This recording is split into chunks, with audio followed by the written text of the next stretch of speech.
amigos, seguimos en la brecha y nos situamos en la pregunta del tema, que era la siguiente: la globalización en el origen del cambio de ciclo. Si vemos bien,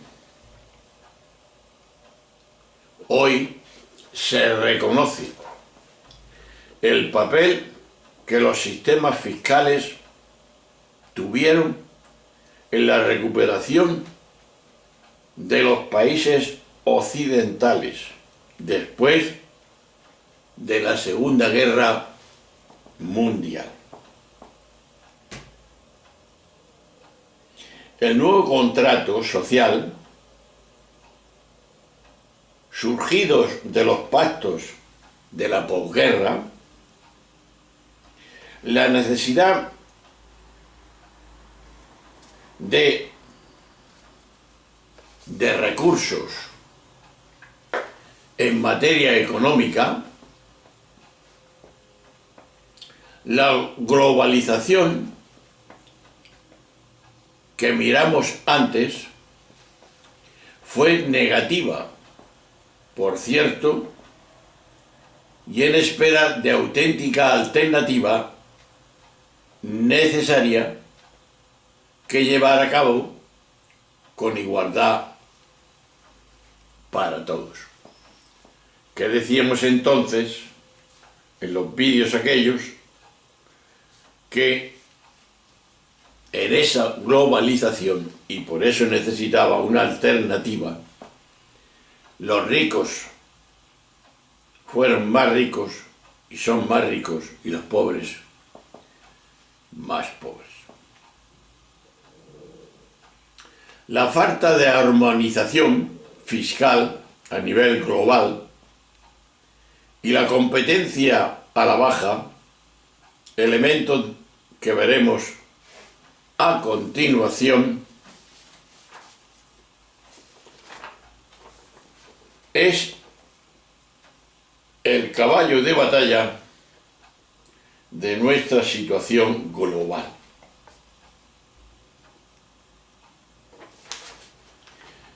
Estos recursos, en una sensibilidad solidaria, dieron lugar a los gloriosos 30 años de mayor crecimiento y distribución que hemos conocido en la historia reciente. Fue después de la crisis del petróleo y a partir de los años 90 que empezó a producirse una reducción, mejor dicho, de los impositivos, un aumento de los impuestos directos, como fue el IVA, de carácter más regresivo, y una disminución de los impuestos directos. Pero la sacudida más fuerte de los sistemas fiscales es la que se produce fruto de esa globalización, ya que los estudios hechos afirman que entre los años 1994 y 2007, los países de la OCDE respondieron a la globalización aumentando los impuestos para las clases medias y reduciéndolos para las empresas y las rentas más altas.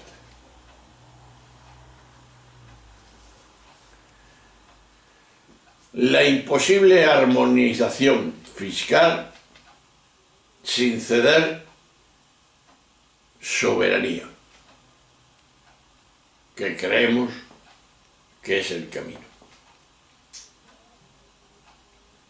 Se ha hecho ya sobradamente conocido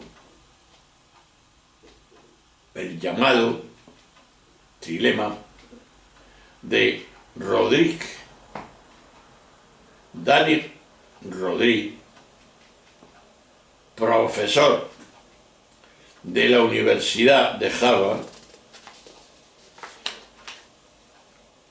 formula la tensión paradójica que se da al querer mantener al mismo tiempo esta tríada que hablamos.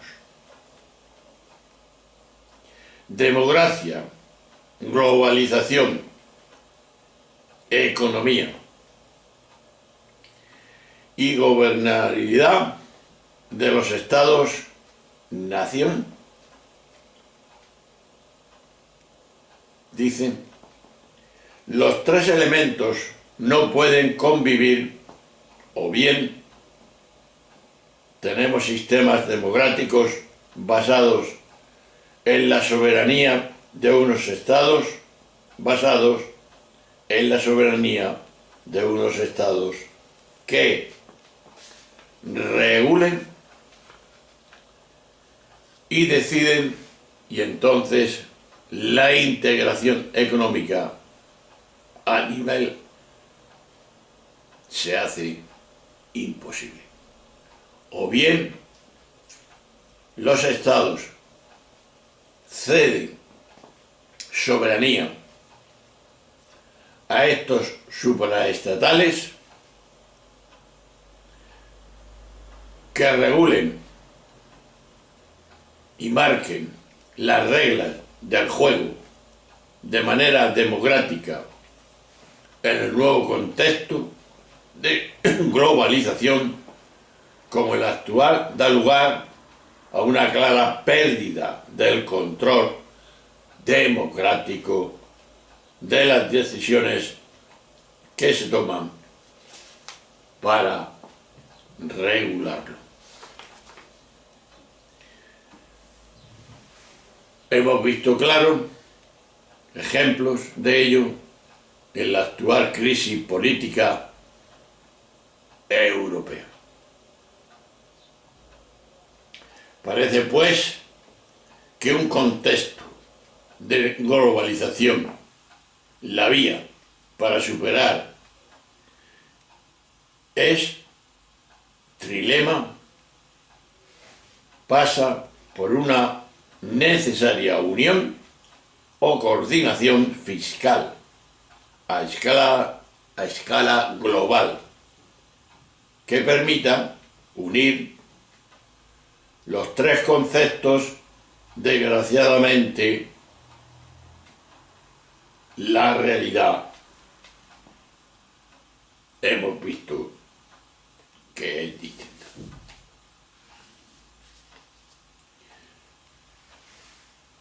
Esto nos lleva a ver la carrera fiscal a la baja.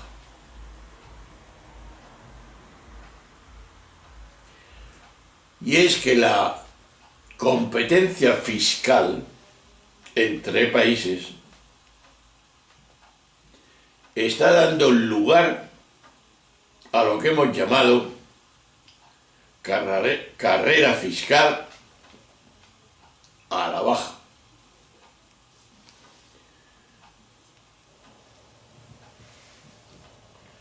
Rothschild decía en que cada país propone un marco fiscal más atractivo que el de sus países competidores para atraer inversiones de capital y talento.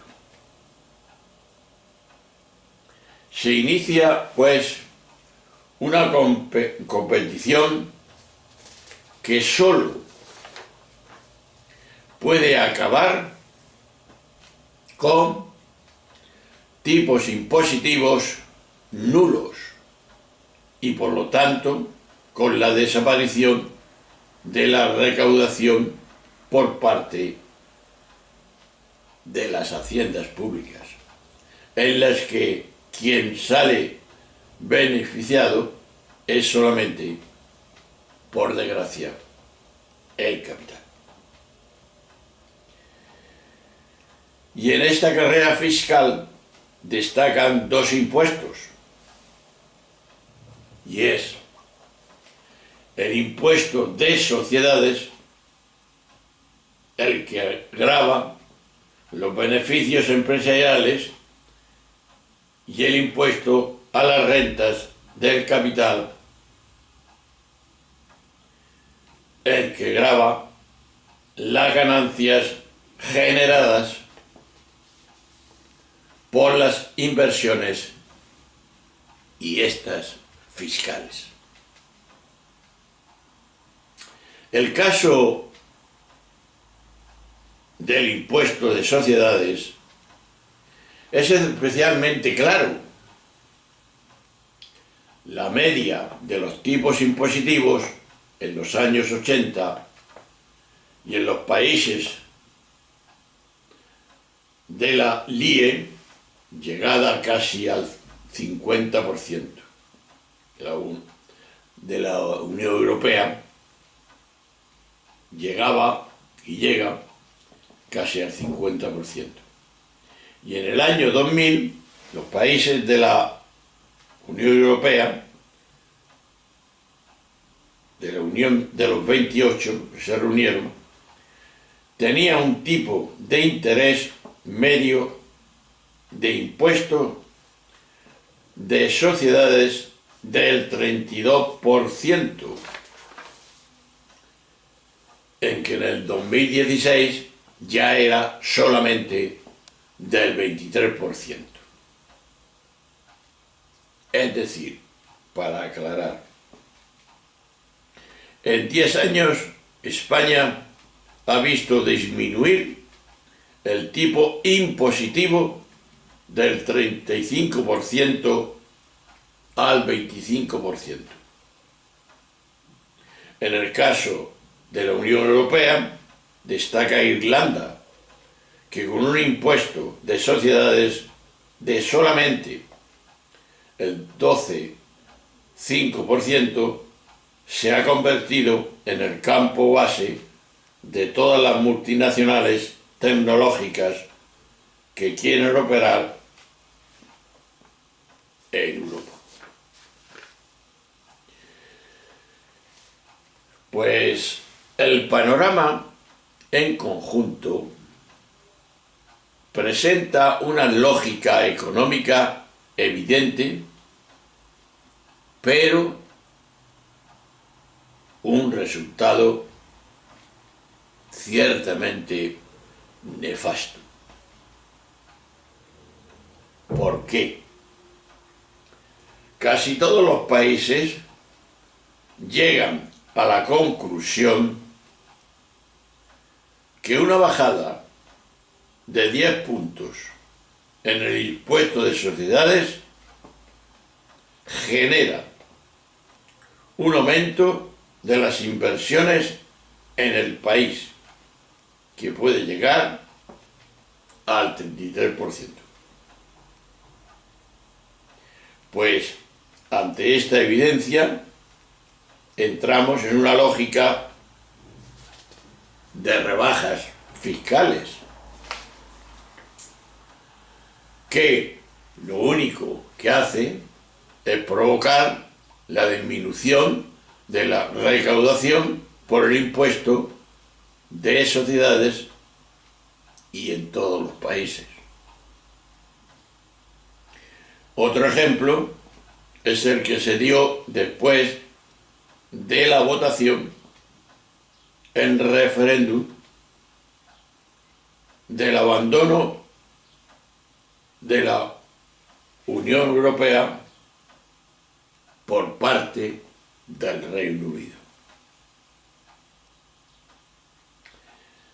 Durante unas semanas se pudieron oír declaraciones de ministros de Economía de la Unión Europea ofreciendo rebajas fiscales a las entidades financieras con sede en Londres que quieran establecerse en un país de la Unión Europea. En declaraciones efectuadas a distintos medios de comunicación, algunos portadores de bancos de inversión llegaban a afirmar cínicamente: es casi una subasta basada en ver qué país da más ventajas fiscales dentro de un marco regulatorio. Y este marco europeo. ¿Dónde está el problema? El problema es cómo explicarlo en un contexto de subida general de impuestos y recortes de gasto social en estos mismos países. Ahí está el problema. Por eso, la próxima sesión que estamos viendo y vamos a ver es el fraude fiscal, elusión fiscal y los paraísos fiscales, porque son muy importantes para ver cómo se van de pagar los impuestos a través de estos medios, del fraude, de la elusión y de los países fiscales.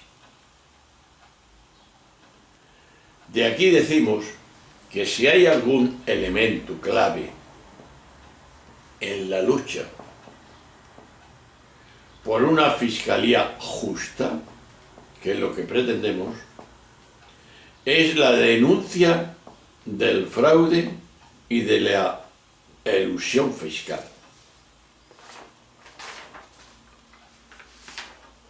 Pero antes hay que puntualizar los dos términos porque a menudo se utilizan indistintamente y debemos aclarar que no significan lo mismo, uno y el otro.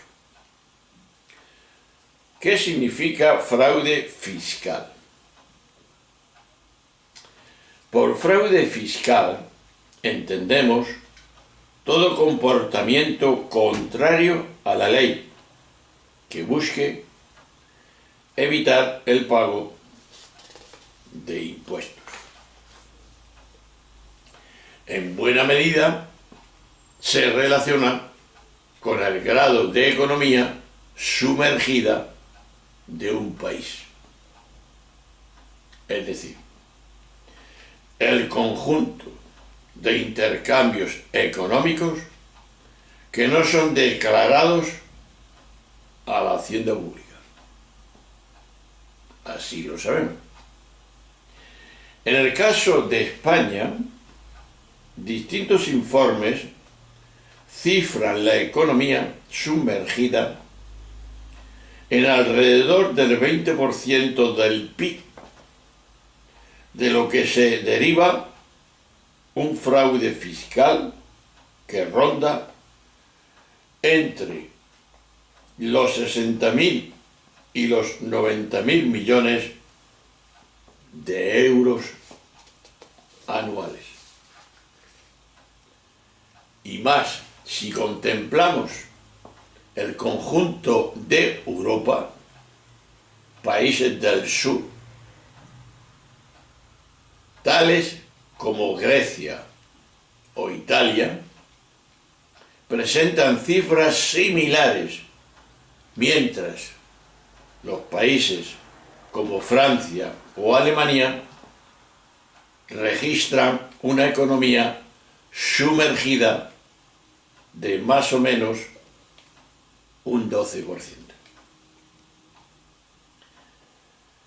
Los entendidos en economía de la Universidad de Berkeley y Javier Zuman calcula que en el mundo circulan 6 billones de dólares fuera de control de la hacienda pública, el equivalente al 10% del PIB mundial. Y en un estudio reciente estima, en lo que se refiere a países desarrollados y utilizando los datos de las últimas filtraciones de Suiza o Panamá, que países tales como Suecia, Noruega y Dinamarca tienen un porcentaje medio de evasión fiscal situado en el 3% para los grupos de renta, pero se dispara hasta una evasión del 30% cuando ponemos el foco en el 0,01% más rico de toda la población. El fraude fiscal es, por ejemplo, una de las principales vías por las que los gobiernos africanos pierden recursos. El panel más alto nivel sobre flujos financieros ilícitos en África concluyen y hacen ver 2 años que en este continente ve desaparecer anualmente 40.000 millones de dólares por flujos financieros ilícitos de grandes campañas. Si estas empresas hubiesen pagado los impuestos correspondientes, las agencias tributarias nacionales habrían acumulado unos 6.000 millones de dólares adicionales.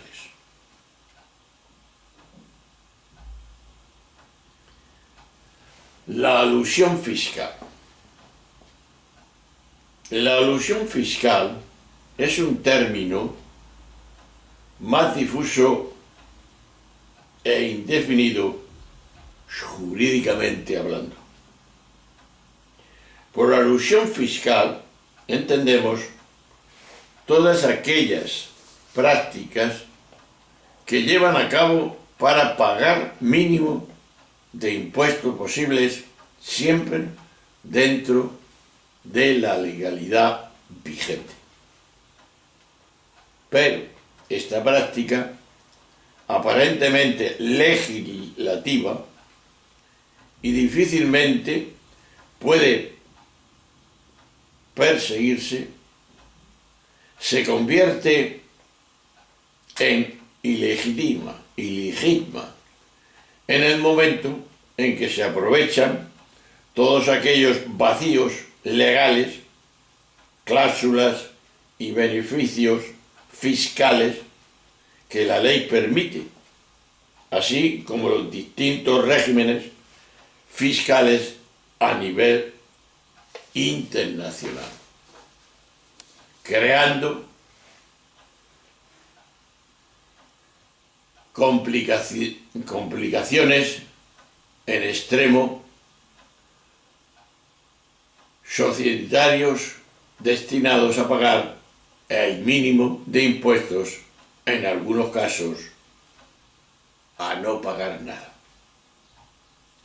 Claro, estas prácticas se han llevado a llamar, así de claro, práctica de optimización o de ingeniería fiscal agresiva. Así se le ha denominado. Y han sido sobradamente denunciadas porque suponen hacer un abuso claro de la ley vigente.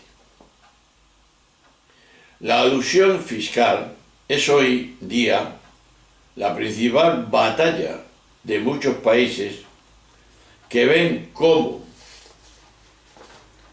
sus ingresos caen y no pueden hacer nada por evitarlo. Esa es la elusión fiscal. Pero pasamos a paraísos fiscales.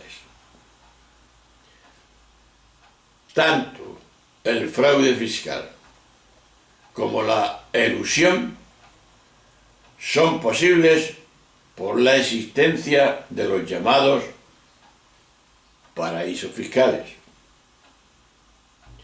De nuevo, se trata de un concepto sobradamente utilizado, pero que genera muchas controversias. Jurídicamente, un paraíso fiscal lo es sobre todo por su opacidad, es decir, es un país con el que o bien se mantienen en secreto los propietarios y los administradores de cuentas y sociedades. Y una segunda razón para considerar que un país es un paraíso fiscal es que tenga una tributación baja y a veces nula. Y aún así, no existe unanimidad con respecto a su definición jurídica. Cada estado determina la lista de países considerados paraísos fiscales y el régimen fiscal que aplicará a las personas o sociedades que tengan inversiones en ellos, pero lo hace según sus criterios, que muchas veces responden más a cuestiones diplomáticas o de relaciones comerciales que a una verdadera voluntad de vetar o frenar las prácticas de fraude y de la elusión fiscal. Esta es la realidad. De ahí que muchas veces, para hablar de una empresa radicada en un país fiscal, en un paraíso fiscal, se habla de empresa offshore, que literalmente significa fuera de la costa, haciendo referencia al régimen fiscal específico de que gozan una gran cantidad de islas. En el caso de España, la inclusión de un país en la lista de paraísos fiscales depende de si existe un convenio de no doble imposible. En sí hay un intercambio de información. Así pues, por ejemplo, aunque la Comisión Europea considera paraíso fiscal a Panamá, este país salió de la lista española en el año 2010, cuando Zapatero lo excluyó por la presión de grandes constructoras tales como SACIR o FECC,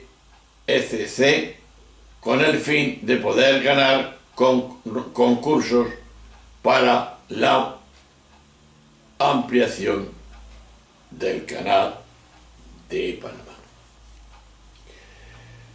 La Comisión Europea ha publicado recientemente una lista negra paneuropea de paraísos fiscales.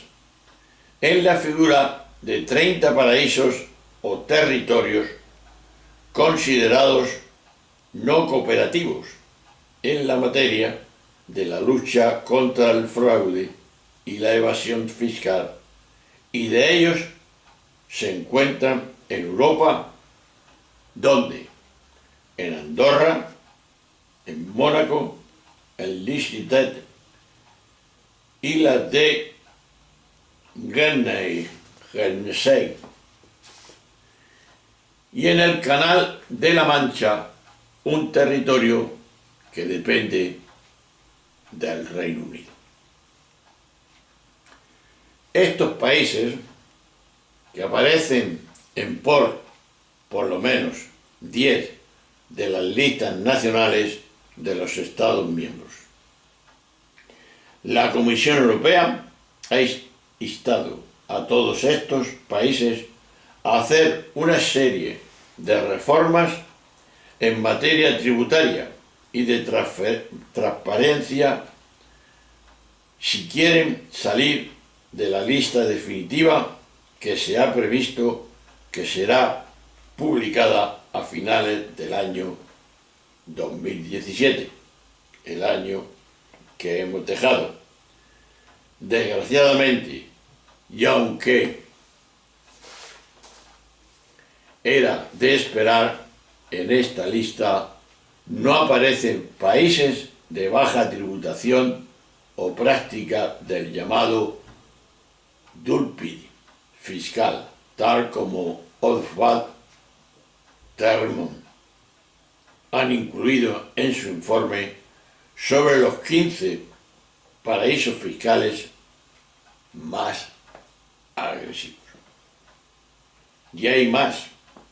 El reciente informe de Oxfam Intermón, la ilusión fiscal, cifrada en 34 de los 35 empresas de IBEX, 35 tienen sedes en paraísos fiscales.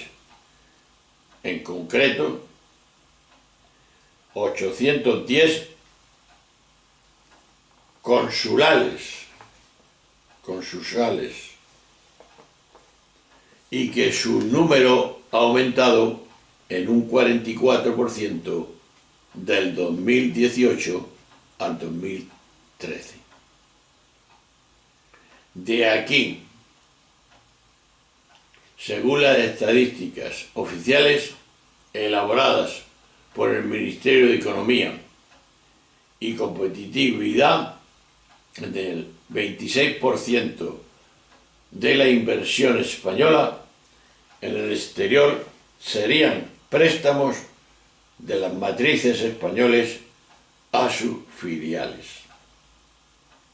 Y en la asistencia de señores de la guerra, narcotráficos, mafias del tráfico de personas, extorsión, trata de blancas, solo es posible gracias a la existencia de los paraísos fiscales y a la imposibilidad de perseguir y fiscalizar sus actividades. sobre todo Lutlet, Panamá Papers. Con la descolocación de sus procesos de producción, las empresas multinacionales pueden establecer aquella parte de negocios que más les interese fiscalmente en países en los que resulte más ventajoso, mediante la llamada ingeniería fiscal. Se logra tributar los beneficios en el país con el impuesto de sociedades más bajo, trasladar parte de los beneficios a la región donde, por ejemplo, el registro de patentes no tribute y al mismo tiempo juzgar con los precios o jugar con los precios de transferencia, los precios de contraventa entre las filiales del mismo grupo empresarial según convenga los entramados societarios de las grandes empresas tecnológicas tales como Google, Facebook, Apple. Fueron los primeros que despertaron la sospecha de las crecientes prácticas de elusión fiscal. Ya en el 2012 empezaron a salir a la luz pública los casos de las multinacionales que, estableciendo su operativa en Europa, en Irlanda, lograban minimizar la factura fiscal. De ahí que el primer gran escándalo en la historia reciente fue el caso de Lutlet, destapado en noviembre del año 2014. De ahí que la filtración por parte de un empleado de los documentos de la consultora PricewaterhouseCoopers en Luxemburgo permitió saber que entre 2002 y 2010 el Estado firmó acuerdos cerrados con empresas para establecerse su sede fiscal en aquel país a cambio de pagar los impuestos que mutuamente acordase. Pero en la práctica es conocida como TARRUC y permitía establecer lo que podemos llamar una fiscalidad a la carta, como ellos quieran. De estos acuerdos se beneficiaron 340 empresas, entre las cuales hay marcas tan conocidas como lo son Percy, IKEA, Strauss-Bahn. Estas empresas pagaron una media del 2% en impuestos sobre los beneficios, cuando todo tipo nominal vigente en Luxemburgo era del 28%. En aquellos momentos, el primer ministro era Gerd Juncker, que preside la Comisión Europea desde el año 2014. De aquí se da el Parlamento Europeo abrió una comisión de investigación debido a las circunstancias para esclarecer los hechos. De ahí se calcula que son 317 millones de euros lo que el resto de países de la Unión Europea han dejado de ingresar por las prácticas fiscales de Luxemburgo entre los años 2005 y 2016. Y para terminar esta acción, el último gran escándalo internacional ha sido la famosa filtración de los papeles de Panamá en abril del 2016 por parte de un consorcio de periodistas internacionales. Entonces salieron a la luz 11 millones de documentos del bufete de abogados Mossack Fonseca, que mostraban que personalidades del mundo social, político y deportivo tenían empresas con sede en Panamá. Esta filtración provocó la dimisión del primer ministro irlandés y del ministro de Industria español, José María Soria, el día 3 de abril, para conmemorar la efeméride. Ha sido decretado Día de Acción Global contra los países fiscales. Y último, para que esta práctica tenga lugar, es evidente que el legislador debe manifestar la voluntad de regular, permitiendo estas grietas dentro de su sistema fiscal, y al mismo tiempo es necesario la convivencia y la ayuda de las grandes consultoras y bufetes que asesoran y acompañan en el camino para hacerlas posibles. En España, ¿qué papel tiene en la elusión fiscal?